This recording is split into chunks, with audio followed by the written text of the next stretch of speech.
Hello everyone. ಬೆಳಗ್ಗೆ ಎದ್ದ ತಕ್ಷಣ ಒಂದು ಸ್ವಲ್ಪ ಹೊರಗಡೆ ನೋಡಿದರೆ ಮೈಂಡ್ ಕೂಡ ರಿಲ್ಯಾಕ್ಸ್ ಆದಂಗೆ ಆಗುತ್ತೆ. ಹಾಗೆ ಪಾಪಕ್ಕೆ ಕೂಡ ಎಳೆ ಬಿಸಿಲಿತ್ತಲ್ಲ, ಸ್ವಲ್ಪ ತೋರಿಸೋಣ ಅಂತ ಹೇಳಿಬಿಟ್ಟು ಹೊರಗಡೆ ಕರ್ಕೊಬಂದೆ. ಅವಳಂತೂ ತುಂಬಾ ಎಂಜಾಯ್ ಮಾಡ್ತಾಳೆ ಹೊರಗಡೆ ಬಂದ ತಕ್ಷಣ. ಹಾಗೆ ನಾನು ಬೆಳಗ್ಗೆ ಎದ್ದ ತಕ್ಷಣ ಒಂದು ಲೋಟ ಬಿಸಿನೀರನ್ನ ಕುಡ್ಕೊಬಿಟ್ಟು ಒಂದು ಅರ್ಧ ಗಂಟೆ ಆದಮೇಲೆ ಕಾಫಿ ಮತ್ತು ರಸನ ತಿಂದ್ಕೊಳ್ತೀನಿ, ತಿಂಡಿಗಿಂತ ಮುಂಚೆನೇ. ಹಾಗೆ ಇವತ್ತು ಪಾಪುದು 1.5 ಮಂತು ವ್ಯಾಕ್ಸಿನೇಷನ್ ಇತ್ತು. ಹಾಗಾಗಿ ಕರ್ಕೊಂಡು ಹೋಗ್ಬಿಟ್ಟು ಹಾಕಿಸ್ಕೊಬರೋಣ ಅಂತ ಹೇಳಿಬಿಟ್ಟು ಹೋಗ್ತಾ ಇದ್ವಿ.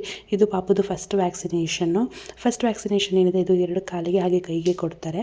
ಕಾಲಿಂದು ಸಿಕ್ಕಾಬಟ್ಟೆ ಪೇಯ್ನ್ ಇರುತ್ತೆ. ಹಾಗಾಗಿ ನಾನು ಕಾದಾರಿಸಿದ ನೀರಲ್ಲಿ ತಣ್ಣೀರು ಬಟ್ಟೆನ ಹಾಕಿದ್ದೀನಿ. ತುಂಬಾ ಪೇಯ್ನ್ ಇತ್ತು, ಅಳ್ತಾ ಇದ್ಲು. ಹಾಗೆ ಫೀವರ್ ಕೂಡ ಬಂದಿತ್ತು. ಅವರೇ ಇದು ಸಿರಪ್ನ ಕೊಟ್ಟಿದ್ದರು.